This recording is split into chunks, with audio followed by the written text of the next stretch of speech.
For those following along in the program, believe me, no one wanted to see Danny Glover more than me. So I share in your disappointment of me as his replacement.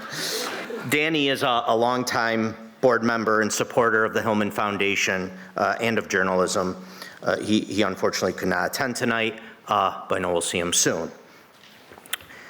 For the past many months, NBC Bay Area News has reported on people waiting 10, 20, even 30 minutes for Oakland's 911 to answer their emergency calls. They do not have enough dispatchers. Often they get busy signals. Candice Nguyen discovered that the city's HR department had actually frozen the position and did not process 1,000 dispatcher applications. She found that the city has a chronic problem with tech that is so old and out of date, there's only one guy left who knows how to work on it. When Candice went to the state watchdog agency, Cal OES, she found that the agency had fallen egregiously behind on its oversight. It was failing to conduct more than 98% of its fiscal and operational reviews of 911 centers, including Oakland's. Yet the agency was telling the FCC that it was completing their reviews so it could continue to collect nearly $200 million in 911 fees from Californians' phone bills. Following NBC's investigations and a civil grand jury report, Oakland's mayor announced a $2.5 million investment into the city's 911 department. After denying more than a dozen of Candice's interview requests, she finally sat down with her and told her the city is hiring more dispatchers and calls are being picked up faster. But they are not out of the woods. If the city cannot meet a July 26th deadline this year, they may lose their state funding and have their 911 center shut down altogether. We all count on 911 to be there for us in an emergency. NBC Bay Area's local news reporting team identified a major problem and finally spurred city and state leaders to act. This is what local journalism can do, and this team did it very well. These are the journalists who go to city council meetings, who file public records requests, who have local contacts in their phones, who could pull at a local thread and discover it's connected to something much larger and call attention to it and get results. During this tough time for many journalists, this is a reminder how important this watchdog work is. Investigative reporter Candice Nguyen and producer Sean Myers are here tonight. Please come up and accept the 2024 Hillman Prize for Broadcast Journalism.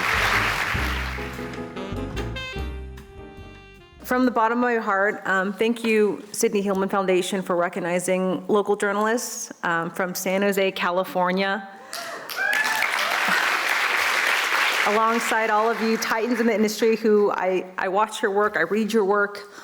It's amazing to be here. You know, sometimes I joke with some of my colleagues that I got into journalism a little late after the heyday, and 15 years in, and now that I feel like, okay, I got this, I'm doing some of the best work of my life, I feel like sometimes it's a fight to put newscasts on.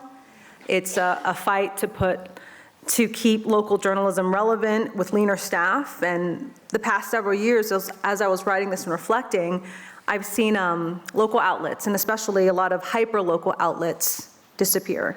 And more than ever, I'm seeing my colleagues and my friendly competition, the same people I sit in city council meetings with, at school board meetings, who I'm fighting against for the same public records, well, I'm seeing them leave the industry because for once, they have to look out for their own quality of life. And I get it. It's probably the most relatable thing.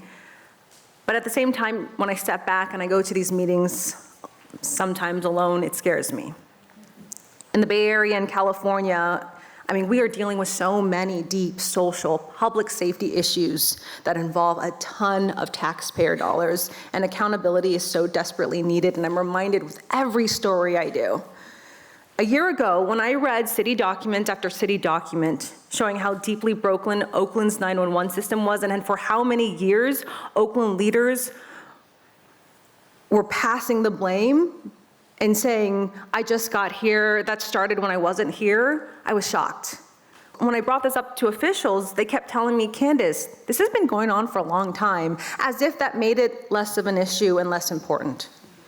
4 stories in, when I went to that 911 press conference that you saw, where finally Oakland's current mayor made herself available, I was the only reporter there asking her questions.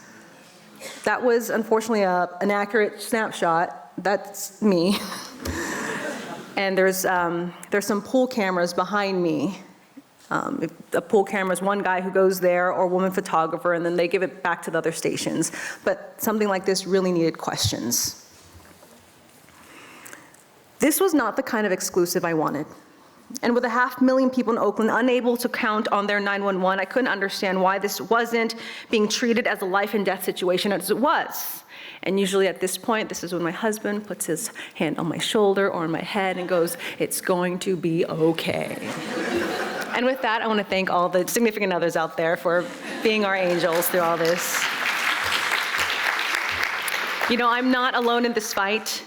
And I'm sorry, I'll make this quick. I'm not alone in this fight. I have incredible colleagues, Jeremy Carroll, Alex Bozovic, Sean Myers, who dig through all the data with me, and Michael Horn documenting Oakland, which I just want to add, sadly, has so much crime and so many 911 calls. Every time we drive there for an interview to get stories, we have to be escorted by an armed security guard.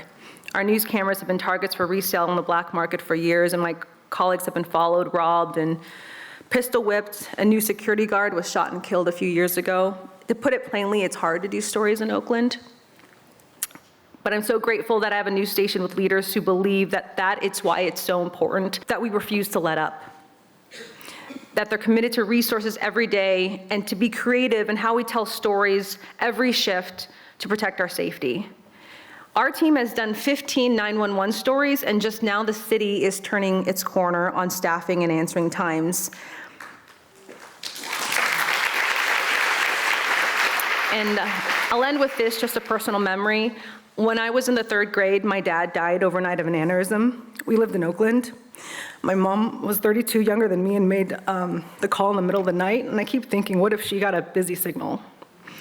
To add any more trauma to a situation like that by having your 911 call not be answered is unthinkable. It disrupts the very spirit of a community and their sense of basic security and safety. So I just want to thank my boss, Stephanie Adruni, for telling me to follow the money in this story and to really hold power to account to produce impact. And I want to thank my assistant news director, Bob Goldberger, for rescuing me from all the rabbit holes I always get myself in when I do all these stories and making sure I focus on the bigger picture. And most of all, thank you to the Sidney Hillman Foundation for reminding us at all levels of journalism that this work is important and to keep going. Thank you.